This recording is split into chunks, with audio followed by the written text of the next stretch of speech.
construction d'immeubles ces 3 dernières années, un peu partout sur notre territoire communal. Vous l'avez rappelé, un collectif de citoyens vansois s'est créé pour mettre le holà sur cet élan de bétonnage post-Covid. Le collectif citoyen vous a transmis un certain nombre de revendications et vous en avez pris quelques-unes en compte, notamment celles à caractère plutôt administratif, comme la création d'une charte de l'urbanisme et la mise en place de concertations préalables pour les constructions d'immeubles. Et sur le fond, c'est plutôt bien, et on ne peut que souligner votre effort. Mais on sent bien que c'est forcé et contraint, et que faire de la concertation n'est absolument pas dans votre ADN.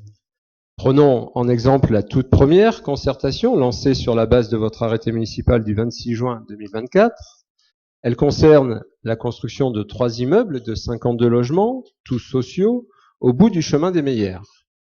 Ce que l'on a pu constater, c'est une communication minimaliste via les réseaux sociaux, 3 jours avant le début de la concertation. Aucune information directe des riverains dans leur boîte aux lettres, aucun affichage dans leur chemin, alors qu'ils sont les premiers concernés. Une information de la commission d'urbanisme 2 jours après que la concertation ait débuté. Et surtout une concertation de 15 jours qui démarre le 2 septembre en pleine rentrée scolaire.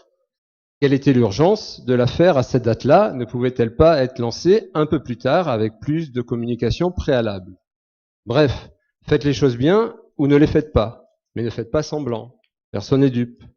Alors, nous allons voir quelles modifications seront au final intégrées dans ce projet immobilier des Meillères, et nous verrons bien si tout cela n'est pas, une fois de plus, de la poudre aux yeux, comme l'a été il y a quelques mois la concertation des cadrans solaires. Je vous remercie. Voilà, Monsieur Scalzo, donc voilà, je ne peux pas